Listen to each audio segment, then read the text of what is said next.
আসসালামু আলাইকুম প্রিয় বার্সা ফ্যান্স, প্রিয় কুলার্স। চ্যাম্পিয়ন্স লিগের সেই ম্যাচটাতে অর্থাৎ প্যারিস সেন্ট জার্মের বিপক্ষে সর্বশেষ এই আরও একবার কলাপসের মধ্যে রোনাল্ড আরাহু যে ভুলটা করেছিলেন সেটার প্রেক্ষিতে আপনারা সকলেই জানেন যে ইকাই গুন্দোয়ান একটা কমেন্ট করেছেন এবং সেখানে তিনি তার সতীর্থকে ডিফেন্ড করেননি, বরঞ্চ বলেছেন যে ওই মোমেন্টে রোনাল্ড আরাহুর আসলে ওটা একটা ভুল ছিল এবং রেফারি যেহেতু ফাউলের বাঁশি বাজিয়েছেন, ওটা যদি ফাউল হয় তাহলে স্ট্রেট রেড কার্ড দেখানোতে তিনি কোনো সমস্যার জায়গা দেখছেন না, বরং তিনি মনে করেন যে ওই সময়টাতে রোনাল্ড আরাহুর প্লেয়ারটাকে ছেড়ে দেওয়া উচিত ছিল। গোল হয়ে গেল, বার্সেলোনা 4-3 স্কোর লাইনে এখনও এগিয়ে থাকতো এবং পরবর্তীতে তিনি বার্সা যে ভিতিনার গোলটা কনসিড করেছে সেখানেও ডিফেন্সিভ যে অ্যাওয়ারনেসের একটা ভুল ছিল সেটার সমালোচনা করেছেন, অর্থাৎ এখানে সতীর্থ আরাহুর পাশাপাশি বার্সার ডিফেন্সেরও সমালোচনা করেছেন, সত্য কয়েকটা কথা বলেছেন। রোনাল্ড আরাহু সেটার একটা জবাব দিয়েছেন, তবে সে জবাবটার মাধ্যমে দুজনের মধ্যে একটা বাক বিতণ্ডা বা একটা বিবাদের সৃষ্টি হবে এমন টাইপের ফুলিয়ে ফাঁপিয়ে এক্সাজারেট করে কোনো কথাবার্তা আমি বলছি না। আরাহু তার জায়গা থেকে ব্যাপারটা ব্যাখ্যা করেছেন এবং এটা এখানেই শেষ হয়ে যাবে এটাই আশা করছি। কোনো রকমের এটাকে কেন্দ্র করে ক্যাওস হয়নি, তবে এই টাইপের কথাবার্তায় আসলে বার্সা প্লেয়ারদের অ্যাটিটিউডে যে কোনো না কোনো একটা জায়গায় কিঞ্চিত সমস্যা আছে এবং সমালোচনার জায়গা আছে, সেই জিনিসটা ব্যাখ্যা করা যায় এবং আমার কাছে মনে হয় বার্সা ফ্যানদের এই জিনিসটা জানা উচিত। রোনাল্ড আরাহু বলেছেন যে আমাকে যদি গুন্দোগানের কথা সম্পর্কে জিজ্ঞেস করেন তাহলে আমি বলবো আমি কি ভাবছি সেটা আমার কাছে থাক, আমি জানি আমি কি ভাবছি। আমার নির্দিষ্ট কিছু নিয়ম আছে, কিছু মূল্যবোধ আছে এবং বাকিদের সেটাকে সম্মান জানানো উচিত। অর্থাৎ এখানে তিনি কিছুটা হলে ইনডিরেক্টলি বললেন যে এভাবে ঢালাওভাবে তার সমালোচনা করাটা হয়তো বা ইকাই গুন্দোয়ানের উচিত হয়নি এবং রোনাল্ড আরাহুকে আরেকটু সম্মান দেওয়া উচিত। তার যে একটা নির্দিষ্ট মূল্যবোধ আছে সেটাকে সম্মান জানিয়ে গুন্দোয়ান এ কথাগুলো না বললেও পারতেন।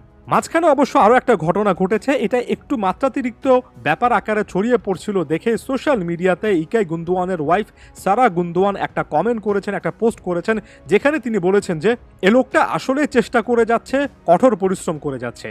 তিনি যা বলছেন সেটা দলের ভালোর জন্যই বলছেন এবং যা কিছুই বলছেন না কেন এটা তার মানসিকতা প্রকাশ করে, তার ট্রেবল জয়ী মানসিকতা প্রকাশ করে। অর্থাৎ ইকাই গুন্দোয়ান যে এর আগে ম্যানচেস্টার সিটির ক্যাপ্টেন হিসেবে ঐতিহাসিক ট্রেবল জিতে এসেছেন সেটার কথা মনে করিয়ে দিয়ে সারা গুন্দোয়ান বলেছেন যে ইকাই গুন্দোয়ানের কথাগুলো আসলে বলার মূল উদ্দেশ্য ছিল এটা দলটা যাতে করে ইমপ্রুভড হয়, যাতে করে ফুটবলের জায়গা থেকে নিজের দল ভুলটা বুঝতে পারে এবং সেখান থেকে ইমপ্রুভমেন্ট আসে।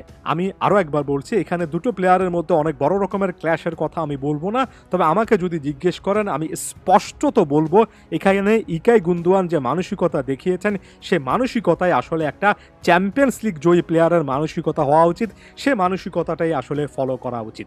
রোনাল্ড আরাহু এই জিনিসটা বলতেই পারেন ওই ফাউলে রেফারি রেড কার্ডটা দেওয়া উচিত হয়নি, তবে আমরা যারা কিছুটা হলেও ফুটবল বুঝি তারা জানি যে যখন সামনে শুধুমাত্র গোলকিপার থাকে, অন্য কোনো ডিফেন্ডার থাকে না, আগুয়ান ফরওয়ার্ড বা প্লেয়ারকে আপনি হালকা টাচ করলো সেটা যদি ফাউল হয়, দেন রেফারি যদি সেটাতে স্ট্রেট রেড কার্ড দেখান তাহলে আসলে সেখানে রেফারিকে দোষারোপ করে আপনি ফুটবল নিয়মের পরিবর্তন আনতে পারবেন না। হ্যাঁ, রেফারি আরেকটু লেনিয়েন্ট, আরেকটু কম আগ্রাসী হতেই পারতেন, তবে এখানে রেড কার্ড দেওয়াটার আগে আলোচনাটা করা উচিত যে রোনাল্ড আরাহু একটা ভুল করেছেন।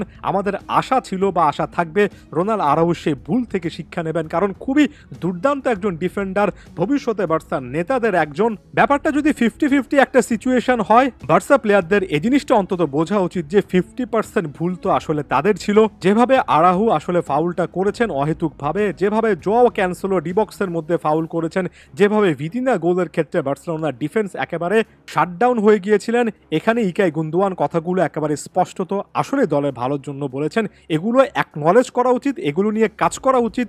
এগুলো যদি আপনি মেনে না নিয়ে বরঞ্চ নিজের একটা ইগো দেখান এবং নিজের ভ্যালুজ এথিক্সের দিকে ব্যাপারটা নিয়ে যান, জিনিসটা আসলে ভালো হবে না। এবং এখানে ইকাই গুন্দোয়ানের ওয়াইফ একটা দিক থেকে আসলে ঠিকই বলেছেন, টেবল জয়ী প্লেয়ারের মানসিকতা এই জায়গা হয় তারা সেলফ ক্রিটিসাইজমটা করতে পারেন, অর্থাৎ নিজের ভুলটা তারা বুঝতে পারেন, যেটা ইকাই গুন্দোয়ান বুঝছেন।